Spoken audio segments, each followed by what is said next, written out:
सभी लोगों का स्वागत है। आज गिरनारी मंडल का 102वां वेबिनार है। आज के वक्ता है वैद्य श्री जयप्रकाश सिंह जो बनारस के हैं। वो आज खान पान और आयुर्वेद के बारे में बताएंगे। मैं वैद्य श्री जयप्रकाश सिंह के साहब को अनुरोध करता हूँ तो वो अपना वक्तव्य शुरू करें। खान पान और आयुर्वेद के बारे में वो बताएंगे। आयुर्वेद में खान पान का बहुत महत्व है। मैं वैद्य श्री जयप्रकाश सिंह को अनुरोध करता हूँ वो अपना वक्तव्य शुरू करें। साहब आप नमस्कार, शुरू करिए। नमस्कार सर, आप सभी से एक बार जय धन्वंतरी। और सर जी, मैं बहुत कोई बड़ा नहीं हूँ, वक्तव्य बड़ा कुछ नहीं है इतना। बस थोड़ा सा प्रयास कर रहा हूँ। जो कुछ थोड़ी हमारी गलतियां होंगी उसको आप लोग निगलेक्ट करेंगे, ऐसा अपना मानना है। जब जहाँ तक आयुर्वेद की बात है तो आयुर्वेद वह वेद है जिसमें आयु का, जीवन संबंधित आयु का ज्ञान होता है, वो आयुर्वेद। और किस विधि से हम जीवन के बारे में जाने, जीवन को समझें, जीवन को सुखी रखें, इसी ज्ञान को जिस वेद में या जिस तरह से समझा जाता है उसी को हम लोग आयुर्वेद कहते हैं। और आयुर्वेद में अपना ए टू जेड जो भी है, खान पीना, अपना खाना पीना से लेकर स्वस्थ रहना। तो पहली बात इसमें है कि स्वास्थ्य क्या होता है। आयुर्वेद तो ठीक है कि ये आयु का ज्ञान वाला विज्ञान है जो आयुर्वेद कहलाता है। तो स्वास्थ्य क्या है, तो ये विद्वानों ने ये कहा है कि सम धातु सम दोष सम अग्नि सम धातु मलक्रिय प्रसन्नात्मे मनेन्द्रिय मना स्वास्थ्य इति विद्यते। मतलब कि शरीर में सम धातु हो, कोई सम दोष भी सामान्य हो, और हमारा मल और अन्य क्रिया भी स्वस्थ ठीक ठाक हो, और प्रसन्न हो, आदमी मन सभी जो है इंद्रियां उसकी सही से काम करें। और यही जो है जीवन, यही जो है स्वास्थ्य कहलाता है। और जहां तक रह गई बात की आयुर्वेद और खाने पीने की, तो इसमें जो भी हम लोग खाना खाते हैं, जो कुछ भी हम लोग खाते हैं, इस पृथ्वी पे जो भी चीजें हैं उनको रस के अंतर्गत में बांटा गया है। तो रस जो है 6 रस होते हैं। आयुर्वेद में 6 रस होते हैं: अम्ल, मधुर, लवण, कटु, तिक्त, कषाय। जो कुछ भी हम लोग खाते हैं उसमें हम लोगों का रस मिलता है। और ये कुल मिला के 6 रस ही होते हैं। वो अम्ल यानी कि खट्टा, मधुर यानी कि मीठा, कटु बोले तो कड़वा चीज, तिक्त और कषाय, ये 6 रस होते हैं। और इनका सामंजस्य करना बहुत ही जरूरी होता है बॉडी में। आजकल आदमी दैनिक जीवन में इन रसों को खाने पीने के हिसाब से हर आदमी इनका संयोग नहीं कर पाता। जैसे आजकल खाने में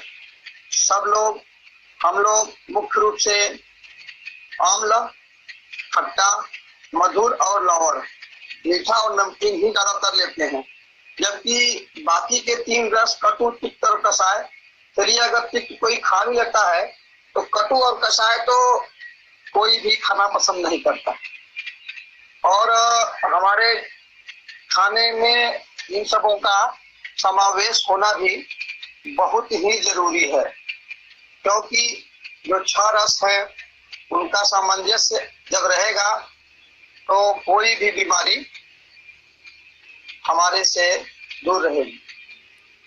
और इसलिए इन सभी रसों में सामंजस्य करना जरूरी होता है। और आहार विहार की स्थिति में ये आजकल हर आदमी जो है खाने के प्रति बिल्कुल ही जागरूक नहीं है।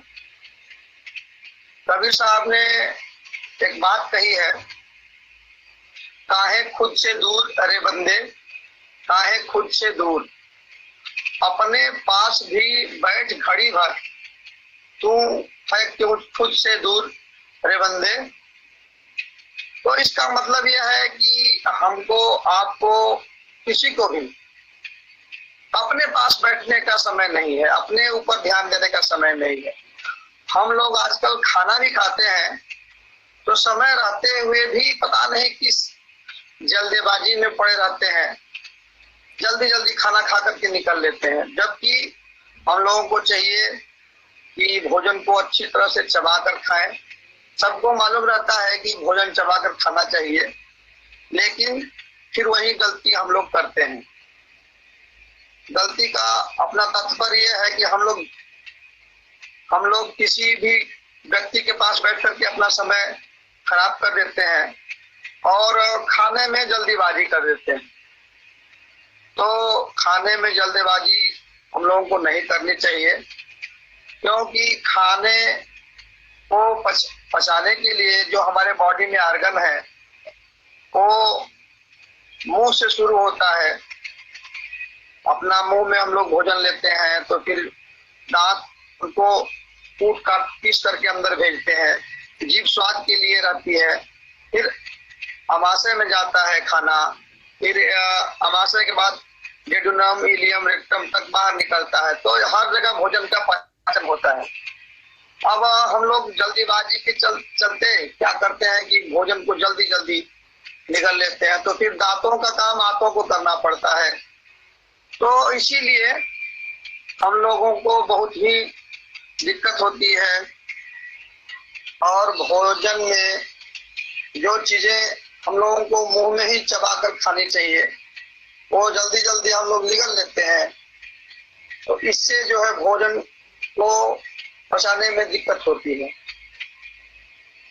जैसा कि आप सभी जानते हैं कि हमारे शरीर में खाना पचाने के लिए केवल जो है पीएच पे ही बॉडी हमारी निर्भर रहती है। अब पीएच क्या होता है? The potency of hydrogen ion is called as pH. जैसे कि पानी होता है हमारा 7.4, ये होता है न्यूट्रल। अगर हम लोग नीचे आएंगे तो वो बनता है अम्ल, और उसके ऊपर जाएंगे तो वो बनता है क्षार। जो पीएच वैल्यू होती है 7 नॉर्मल मानी जाती है। 7 से कम आएंगे तो अम्लीय और ज्यादा जाएंगे तो क्षारीय। अब हमारे बॉडी में एसिड बेस बैलेंस भी बहुत आवश्यक है। जैसा कि हम लोग सब लोग जानते हैं कि खाना हम लोग खाते हैं तो हमारे अमाशय की दीवारों से एक अम्ल स्राव होता है जो भोजन को पचाने का काम करता है, और उसकी पीएच जो होती है 1.8, 1.8 की पीएच होती है, जो तेजाब का पीएच होता है।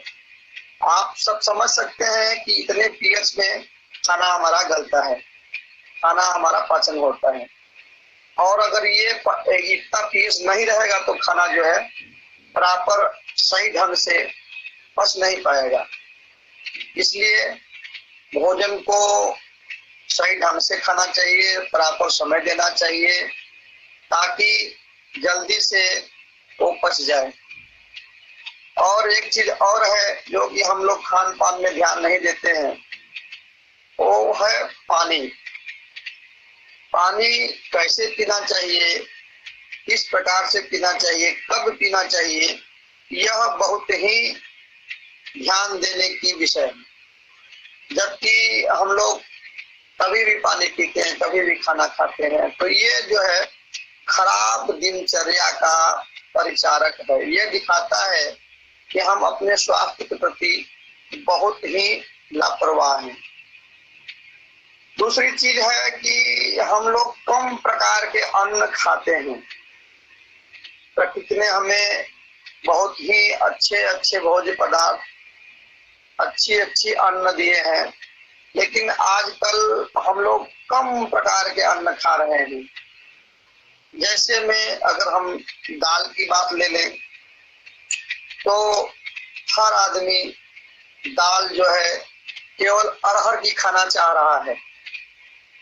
हमारे यहाँ उत्तर प्रदेश वाले लोग तो केवल अरहर की दाल ही खाना पसंद कर रहे हैं, जबकि अन्य दाल जैसे चना, मटर, मसूर, बाकला, ये सब कोई खाना नहीं पसंद कर रहा है। तो कम प्रकार के अन्न खाना ही एक जो है बहुत ही बीमारी है। दूसरी चीज है अब गेहूं, रोटी में भी जो बाजरा, चना, मक्का, ये सब की रोटी खाई जा सकती है, लेकिन आजकल स्मार्ट खाना आदमी खाना पसंद कर रहा है, जो कि बीमारियों के लिए ही जिम्मेदार है। जैसे पहले जो रोटी बनती थी वो अच्छे से आटे को गूंथा जाता था और मोटी मोटी रोटी बनती थी, धीरे धीरे धीमी आंच पे पकाया जाता था। आजकल बारीक पतली रोटी बनाई जाती है और बस हम लोग भी क्या करते हैं, बस एक खुराक में रोटी को, एक खुराक नहीं दो खुराक। तो अपने को चाहिए कि इस रोटी की 10 खुराक 20 खुराक पहले छोटी छोटी बाइट बना लेना चाहिए और आराम से पूंछ के खाना चाहिए। दांतों का काम दांतों से करना चाहिए, जिससे क्या होगा कि भोजन के बारीक टुकड़े हो करके जब हमारे आमाशय में पहुंचेंगे तो वहां पे जो पीएच है वो उनको जल्दी से पचाने में कामयाब होगा। तीसरी चीज है कि भोजन के बाद अच्छा हम लोगों को चाहिए कि जितने भी प्रकार के अन्न है कम बेसी कम ज्यादा तो खाना ही चाहिए। ये नहीं कि बस गेहूं में सबसे मालवी का गेहूं मिल गया, अच्छे क्वालिटी का गेहूं, उसी को खा रहे हैं रोज का रोटी। अरे कम से कम सप्ताह में एक दिन तो मोटी रोटी खानी चाहिए, मोटे अन्न खाना चाहिए। इससे क्या होगा कि हमारे जो आंतों की दीवारों में पतली आटे की दीवार जम गई है या जो भी चीजें चिकनी उसमें जो जम गई है, वो मोटे अन्न खाने से उनके साथ मिल करके हमारे शरीर की जो भी है चिकनाई वाली चीजें वो बाहर हो जाती हैं। उससे फायदा ये होता है कि हमारा पेट साफ हो जाता है, नहीं तो फिर वही चिपकी रहती है और एक तरह के मलावरोध पैदा करती है, जो कि कब्ज के रूप में हमारे सामने आता है। और खाने का भी एक निश्चित समय होना चाहिए। हमारे आयुर्वेद के हिसाब से केवल 2 बार खाना खाना चाहिए, सुबह में 11 बजे के पहले और शाम को 7 बजे के पहले तक खा लेना चाहिए। अब क्या है कि आजकल आदमी काम में इतना व्यस्त हो गया है कि उसको खाने का समय ही नहीं, और खा भी रहा तो जल्दी जल्दी खा करके टाइम से निकल जाता है। तो ये खराब दिनचर्या ही हमारी बीमारियों का मुख्य कारण है। हम लोगों को चाहिए कि सही ढंग से खाना चाहिए, सही समय पर पानी पीना चाहिए और अपने को सही ढंग से रखना चाहिए, जबकि अधिक से अधिक प्रकार के अन्न का भी सेवन करना चाहिए। ये नहीं कि बस सीमित। अच्छा, जहां तक बात सब्जी की है तो सब्जी में भी आजकल गिनी चुनी सब्जियां ही खाई जा रही हैं, जो हमारे स्वास्थ्य के लिए बहुत ही लाभकारी चीजें हैं, उनको हम लोग खा ही नहीं रहे हैं। उनका हमारे भोजन में खाने को सब लोग सलाद का समावेश करने के लिए बोलते हैं, क्योंकि पादप सेल का पचन हमारे बॉडी में नहीं होता है, जैसा कि हम लोग जानते हैं। तो अगर सलाद वाली चीजें खाएंगे तो वो जाकर के मल साफ करता है, क्योंकि बॉडी में पचन नहीं होता है तो वो जो है बॉडी से बाहर निकाल दिया जाता है। तो उससे जो है बहुत ही अच्छा रहता है पेट साफ हो जाता है हमारा, और जो भी चिपके हुए मल होते हैं बाहर निकल जाते हैं। इस प्रकार से हमारा भोजन और ये आयुर्वेद में भी अपने को क्या है कि अधिक से अधिक प्रकार के अन्न खाएं, खाना को खूब अच्छी तरह से चबा चबा कर खाएं, और पानी भी अच्छे से अच्छे समय पे पिए। अब हम लोग क्या है कि अब फलों में मोटे दाल, चना, मटर, जौ, इन सबों को कोई नहीं खाना चाहता है आजकल, मौका मिलने पर भी। अच्छा, दूसरी चीज की आजकल हम लोग पता ही नहीं है कि आहार युक्त भोजन क्या है। आजकल जो भी चीजें हैं उनको जो है इग्नोर करने पे तुले हुए आदमी को खुद कुछ पता नहीं चल पा रहा है कि क्या किसके साथ नहीं खाना चाहिए, क्या क्या परस्पर विरोधी चीजें हैं, क्या कब खाना चाहिए, क्या नहीं खाना चाहिए, क्या कितने दिन में क्या खराब हो जाता है। इन सबों का भी ज्ञान होना अपने को बहुत जरूरी है। और ऋतु के हिसाब से भी, जैसे कि हम लोग सभी जानते हैं कि एक साल में कुल मिला के 6 ऋतुएं होती हैं। शरद है, शिशिर है, हेमंत है, बसंत है, ग्रीष्म है, पावक है। इस प्रकार से 6 ऋतुएं हैं और हर ऋतु का अपना अलग महत्व है, और हर ऋतु के हिसाब से अलग से खान पीने की व्यवस्था हमारे आयुर्वेद में दी गई है। और इसमें है हेमंत ऋतु जो है, हेमंत ऋतु 16 नवंबर से 15 जनवरी तक आता है। शिशिर ऋतु जो है 16 जनवरी से 15 मार्च तक। बसंत ऋतु जो है 16 मार्च से 15 मई तक। ग्रीष्म 16 मई से 15 जुलाई तक। वर्षा ऋतु 16 जुलाई से 15 सितंबर तक, और शरद ऋतु 16 सितंबर से 15 नवंबर तक। और हर ऋतु का अपना एक अलग महत्व है, लेकिन हम लोग पुरानी चीजें सब भूलते चले आए हैं। कब जागना है, कब सोना है, कब खाना है, हम लोग इस पर बिल्कुल ध्यान नहीं देते हैं। जबकि क्या खाना है, कैसे खाना है, कब खाना है, ये भी बहुत मायने रखता है। जैसे हम लोगों को चाहिए कि जब भोजन भूख लगे तभी खाना चाहिए। ऐसे क्या होता है कि अग्नि जब भूख लगेगी तब अग्नि प्रज्वलित रहेगी, अग्नि प्रज्वलित रहेगी तो जो भी कुछ जाएगा वो तुरंत जो है उसका पाचन हो जाएगा। अगर अग्नि कमजोर रहेगी तो वो अग्नि बुझ जाएगी। सीधी सी बात है, एक लाइन की बात है। तो अगर हम लोगों को जब भूख लगी रही है तभी खाना चाहिए, ये नहीं कि बस खाना मिला शुरू हो गए। कहीं भी हम लोग जा रहे हैं, रास्ते में कैसा है खाना उस पर बिल्कुल ध्यान नहीं है। अच्छा है, खराब है, साफ है, गंदा है, इससे कोई मतलब नहीं। कहीं बैठे और कहीं खाना शुरू कर दिया। तो ये भी वस्तुएं हैं जो हमारे भोजन को प्रभावित करती हैं कि धूल में है, सब्जी कहाँ पे है।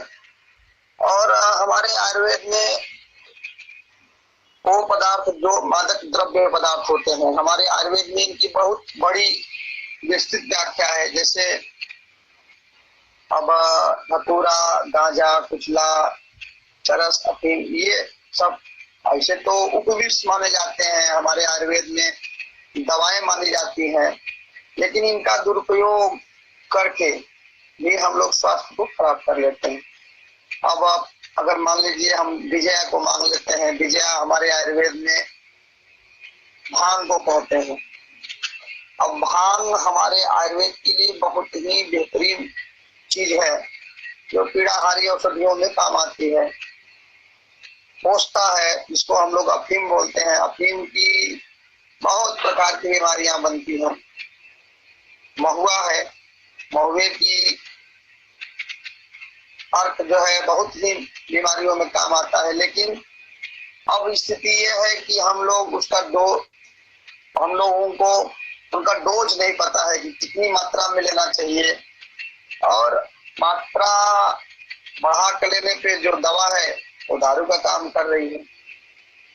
लेकिन आदमी को इस बात से बिल्कुल ही गुरेज नहीं है कि वह दवा ले रहा है या क्या ले रहा है। बस उनको तो ये है कि इसमें इसका दुरुपयोग हो रहा है। जो हमारे आयुर्वेद की बहुत ही कीमती जड़ी बूटियां हैं, जिनका सही मायने में प्रयोग होना चाहिए, लेकिन उनका आजकल दुरुपयोग हो रहा है।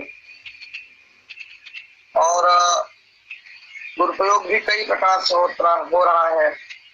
मात्रा का ज्ञान न होने के कारण कितनी मात्रा में जो लेनी चाहिए, अगर हम मान लेते हैं जो महुआ है जिसकी मादक द्रव्य के रूप में, दारू के रूप में सेवन किया जाता है, और हम लोग सुनते हैं कि आए दिन जो है फला व्यक्ति या फला जगह नशीली चीजें खा करके लोगों का देहावसान हो गया या अन्य चीजें हो गई। लेकिन अब महुए का अर्क स्वास्थ्य के लिए बहुत ही गुणकारी है, लेकिन अब आदमी उसका क्या कर रहा है कि जहाँ पे 10 ml की जगह 200 ml 500 ml ले रहा है।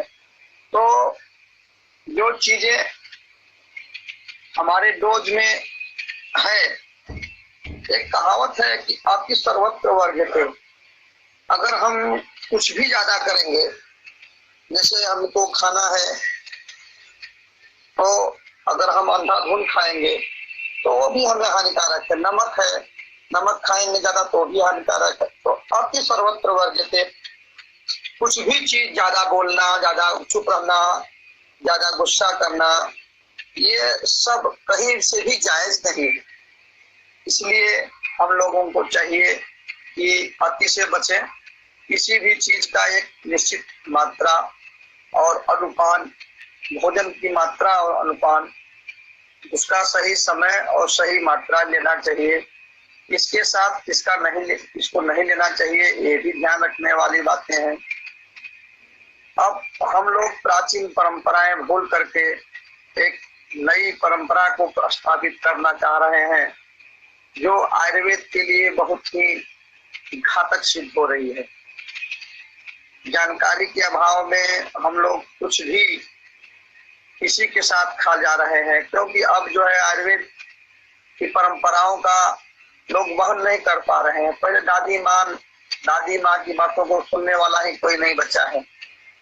एकल परिवार होने की वजह से दादी अलग, दादा अलग, तो आयुर्वेद में पारिवारिक विघटन जो है वो भी खान पान को बिगाड़ रहा है। क्योंकि घर में दादी माँ, नानी माँ होती थी तो बच्चों को बताती थी कि बेटा ये नहीं खाना है, ये खाना है तो कम खाना है।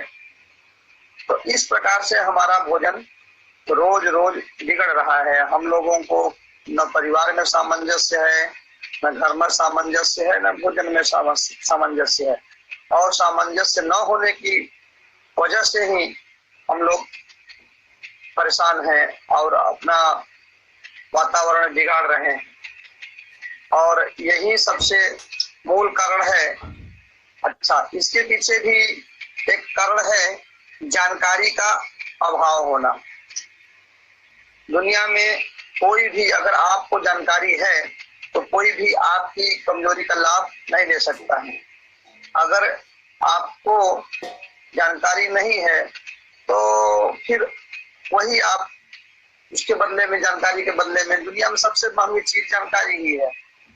किसी भी चीज की जानकारी अपने को होना चाहिए। हाँ सर, कुछ इशारा कर रहे हैं क्या? बता दिया सर? चालू रखिए, कुछ बोल रहे हैं क्या? चालू रखिए सर। हाँ, नहीं, नहीं, हम ये कह रहे हैं ना कि ये जो है अपने परिवार में जो है इस तरह की चीजें न हो पाना भी जो है बहुत ही घातक है। और हम लोगों को आहार विरुद्ध भोजन है कि किसके साथ क्या नहीं खाना चाहिए। अब मीठे के साथ फीका नहीं खाना चाहिए, मधु के साथ घृत नहीं खाना चाहिए, और ठंडी में ठंडी वाली चीजें नहीं खाना चाहिए, गर्मी में गर्मी वाली चीजें नहीं खाना चाहिए। तो इन सबों का भी अपने को ध्यान रखना चाहिए कि क्या चीज ठंडी है, क्या गर्म है, किस समय में क्या नहीं लेना चाहिए और किस समय में क्या लेना चाहिए। इस सबका भी बड़ा ही महत्वपूर्ण योगदान है हमारे जीवन शैली में। अगर हम सर्दी में सर्दी बढ़ाने वाली चीज खा रहे हैं, गर्मी में गर्मी बढ़ाने वाली चीज खा रहे हैं, तो इसका खामियाजा तो हमारे शरीर को भरना ही पड़ेगा। परिणाम स्वरूप हम बीमार हो जाएंगे और फिर डॉक्टर, और फिर स्थिति खराब होने वाली है। जैसे वर्षा ऋतु में खाने पीने की सभी चीजें बाते समय उसमें शहद जरूर मिला देना चाहिए। वात और वर्षा से भरे उन विशेष शीत वाले दिनों में अम्ल तथा लवण वाले और देह द्रव्यों घृतादि की प्रधानता भोजन में रहनी चाहिए। उसी प्रकार गर्मी वाले ऋतु में भी हम लोगों को चाहिए कि ठंडी चीजें लें, और वर्षा काल के शीतल सामने को भी स्थापित करना चाहिए। दिन में सर्द अब जो है धीरे धीरे अपने को चाहिए कि इन सब में परिवर्तन जैसे ही मौसम के हिसाब से हो रहा है, उस हिसाब से अपने खान पान में भी हम लोगों को परिवर्तन लाना चाहिए। कुछ चीजें हैं अन्न, जैसे कुछ चीजें नई चीज जैसे हो गई, जैसे एक उदाहरण के तौर पे कि चावल जो है अगर 1 साल पुराना हो जाता है तो वो हल्का होता है तथा पचने में कम समय लेता है, जबकि चावल अगर नया रहता है तो पचने में ज्यादा समय लेता है और उसका गुण धर्म भी अलग हो जाता है। कोई भी आसव या 10 दिन तक भोजन त्रिफला को ही ले लीजिए। त्रिफला चूर्ण अगर 10 दिन तक तांबे के बर्तन में रख दिया जाता है तो वो विष के समान हो जाता है, लेकिन वो जो है रसायन वाला हो जाता है और हम लोगों को रसायन वाला गुड़ आ जाता है उसमें। इसी प्रकार से शौच मारक, जैसे कि अगर हम लोगों को किसी भी चीज में अगर कोई भी विष है उसके अगर शोधन कर लिया जाए तो फिर वो विष अमृत के समान हो जाता है और अपने स्वास्थ्य के लिए हानिकारक हो जाता है। कुछ चीजें हैं जो कि मथने से भी उसकी क्वालिटी बदल जाती है। जैसे दही जो है सोच बढ़ाने वाला होता है, परंतु जब उसको घी के साथ मत दिया जाता है तो वो शोध घटाने का काम भी करता है। देश काल करने का मतलब यह है कि जिस द्रव्य विशेष की उत्पत्ति काल में स्वभाव होता है वह बदलता नहीं है। जैसे सूरज स्वभाव तो गुरु है, किसी प्रकार पैदा किया जाए किंतु उसका गुरुत्व गुण जो है बदला नहीं जा सकता है। और कुछ जो हो गई है समय के विपरीत चीजें, जैसे कि अब हमारे यहाँ आयुर्वेद में 3 तरह के दोष होते हैं जिनको हम लोग त्रिदोष के नाम से जानते हैं। वात, पित्त और कफ के नाम से इनको जाना जाता है। तो अपने यहाँ भोजन में भी वातवर्धक, पित्तवर्धक और कफवर्धक होते हैं। अब किसी को वात की बीमारी है तो हम लोग जब उसको वातवर्धक दवा देंगे तो वो ठीक नहीं होगा। तो उनका ज्ञान होना चाहिए कि ये बीमारी वात की है कि पित्त की है कि कफ की है, और उसके हिसाब से फिर उसको उसका दवा देना चाहिए। यथा पिंडे तथा ब्रह्मांड, जिस प्रकार से शरीर हमारा बना रहता है उसी तरह से ब्रह्मांड भी हमारा है। जैसे 5 महाभूत हैं जिनको हम लोग क्षिति, जल, पावक, अग्नि और आकाश के नाम से जानते हैं। ये जो है हमारे जो रस होते हैं उनमें पाया जाता है। जैसे अम्ल जो हमारा रस होता है, जिसको हम लोग खट्टा बोलते हैं, खट्टी चीजों में अम्ल जो है, अम्ल में अग्नि और पृथ्वी तत्व की, हमारा शरीर जो है 5 तत्वों से बना है, जिसको हम लोग पंच महाभूत के नाम से जानते हैं। इसमें क्षिति, जल, पावक, गगन, समीरा, यानी कि क्षिति पृथ्वी, अग्नि, जल, वायु और आकाश, ये 5 पंच महाभूत के नाम से जाना जाता है। इन्हीं से हमारा शरीर बना होता है और इन्हीं से ब्रह्मांड की रचना की जाती है। तो जो हमारे भोजन में 6 रस होते हैं, उनका भी ये जो है पंच महाभूत पाए जाते हैं। जैसे अम्ल में अग्नि और पृथ्वी, मधुर में पृथ्वी और जल, लवण में जल और अग्नि, तिक्त में वायु और आकाश, और कटु में वायु और अग्नि, कषाय में वायु और पृथ्वी, ये जो है पंच महाभूत पाए जाते हैं। तो जिस प्रकार की बीमारी होती है उस प्रकार से ही अगर भोजन लिया जाए। अब जैसे आजकल एक कॉमन बीमारी है जिसको हम लोग मधुमेह के नाम से जानते हैं। तो मधुमेह में शरीर में, मधुमेह क्या होता है कि मधुमेह में शरीर में ब्लड में ग्लूकोज की मात्रा बढ़ जाती है और फलस्वरूप ब्लड जो है मीठा हो जाता है, ब्लड में ग्लूकोज की मात्रा बढ़ जाती है और हमें शुगर की बीमारी हो जाती है। अच्छा, तो शुगर भी 2 प्रकार का होता है। वो जो फर्स्ट टाइप और आजकल सेकेंड टाइप माना जाता है आयुर्वेद के हिसाब से, वो इसको प्रमेय में लेते हैं, जो कि 20 प्रकार का होता है। लेकिन आजकल मॉडर्न पद्धति में शुगर, हमारा कहने का मतलब मात्र इतना है कि शुगर जब हो जाता है तो हमें, मधु जब हो जाता है तो हमें जो दवाएं दी जाती हैं वो कटु, तिक्त और कषाय की होती हैं। अम्ल, मधु, लवण खाने पे जो बीमारियां होती हैं उनको हम लोग ठीक करने के लिए जो दवाएं देते हैं वो कटु, तिक्त, कषाय की होती हैं। तो जो हमारे भोजन में चीजें हैं उनमें जो रस पाए जाते हैं वो भी इन्हीं 6 रसों में होते हैं। जैसे कि एक सबके पास, सबके जानकारी में है, जिसको हम लोग आयुर्वेद में आंवला बोलते हैं। आंवले में 5 रस पाए जाते हैं और यह आंवला फल सबसे श्रेष्ठ फलों में माना जाता है, क्योंकि इसमें संपूर्ण पृथ्वी पे पाए जाने वाले 6 रसों में से 5 रस विद्यमान होते हैं। बाकी और चीजों में किसी में 2 रस, किसी में 1 रस, किसी में 2, किसी में 3, किसी में 4 पाए जाते हैं। लेकिन आंवला में 5 रस का समावेश होता है।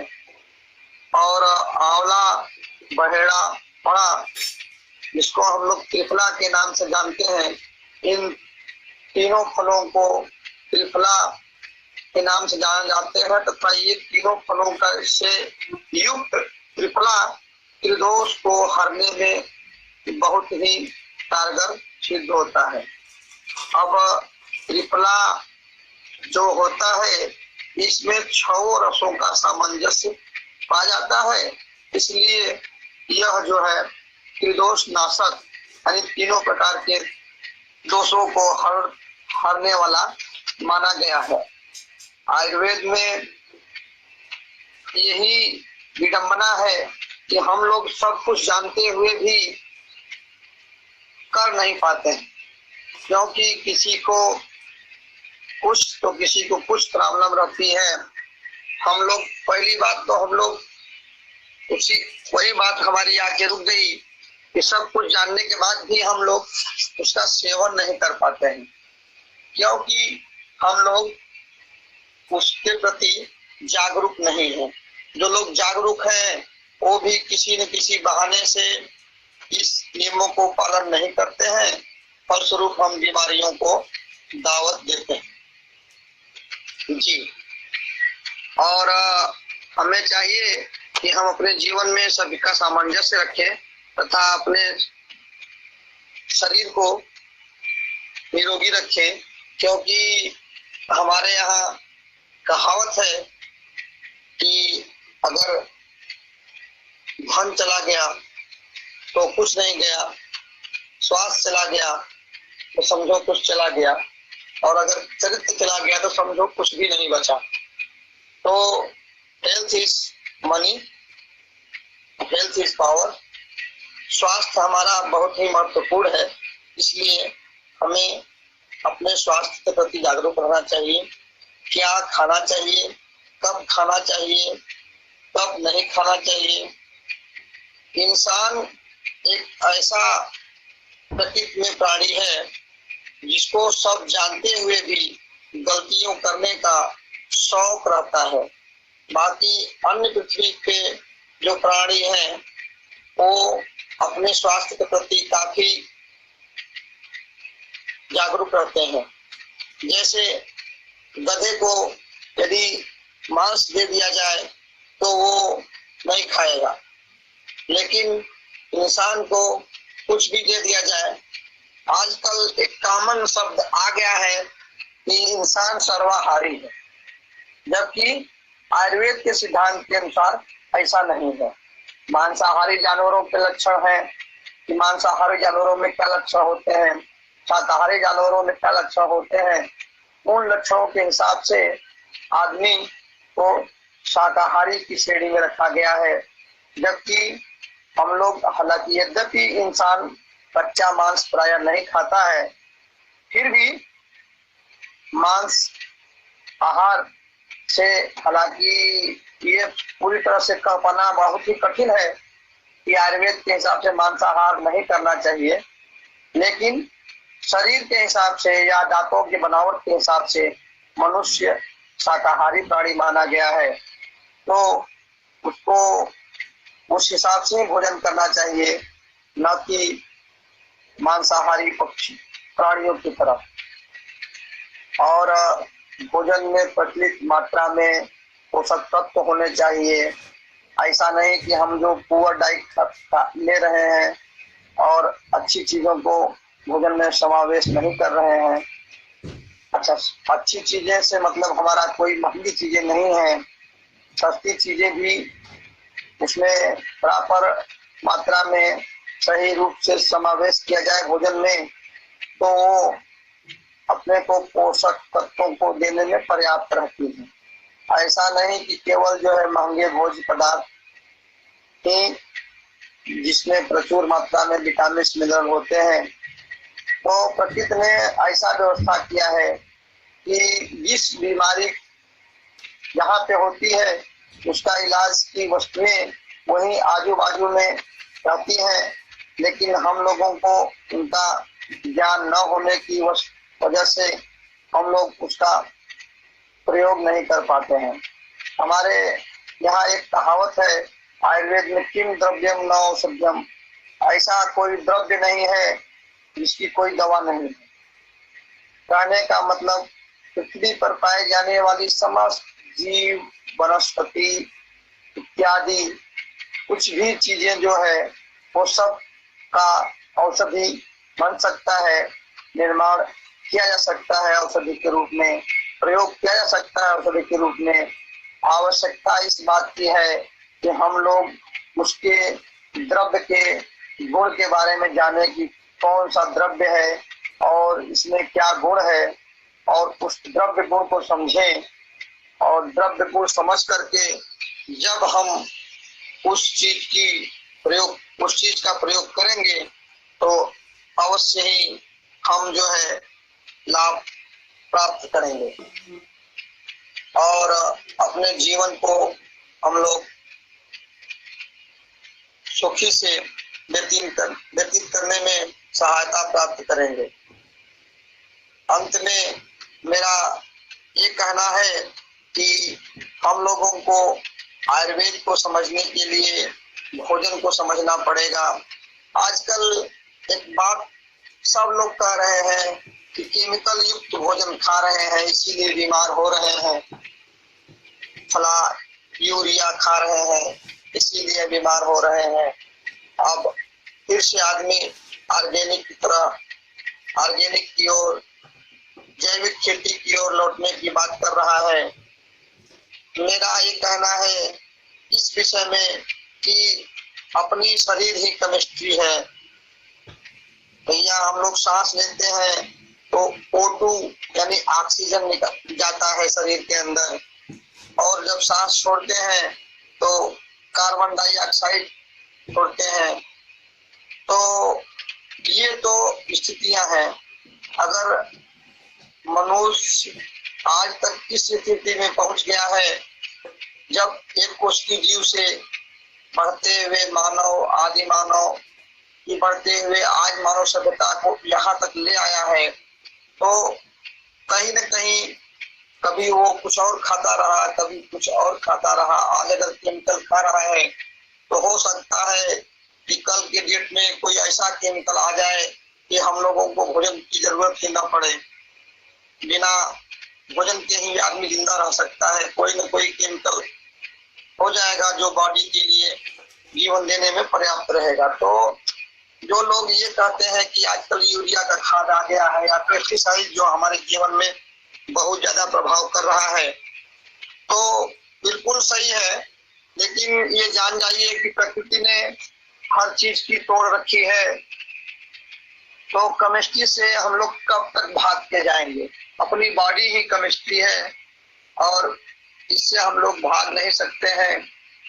और जिस प्रकार की शरीर को आवश्यकता होगी उस तरह से हमारा यह मानव शरीर अपने आप को स्थिति परिस्थिति के हिसाब से भागता चला जाएगा। केमिकल वाली चीजों में भी आदमी अपना जीवन खोज ही लेगा, तो उसके लिए ज्यादा परेशान होने की जरूरत नहीं है। अगर हो सके तो अपने आप को बचाना चाहिए कि उस तरह की चीजें आदमी न खाए। लेकिन अगर मान लेते हैं कि पृथ्वी पे अगर बिना खाद के या बिना जैविक पेस्टिसाइड्स के या इस तरह की चीजों के बिना अगर कृषि संभव नहीं है, तो उस स्थिति में भी यह हम लोग सोच लें कि प्रकृति पर जीवन संभव ही रहेगा। क्योंकि बॉडी उस हिसाब से अगर आज तक अपने आप को ढालती आई है, तो आगे भी जीवन के लिए वो खुद को उस हिसाब से एडजस्ट ही कर लेगी। बाकी हम लोगों को चाहिए कि खाना पीने की अपने अच्छे से देख रेख करें तथा सभी भोजन में सभी प्रकार के अन्न को ग्रहण करें। भोजन को चबा चबा कर खाएं, सही समय पर खाएं, सही मात्रा में खाएं और अपने को सही रखें। जी और बताएं सर। नमस्कार, धन्यवाद। नमस्कार नमस्कार, बढ़िया सर, बहुत अच्छी जानकारी आपने दी। आपका खूब खूब आभार। खान पान के बारे में अच्छी जानकारी मिली सभी को। किसी को प्रश्न है तो अनम्यूट होके प्रश्न पूछ सकते हैं साहब को। नमस्ते वैद्यराज जी। नमस्कार सर। आपने कहा पानी कैसे पीना चाहिए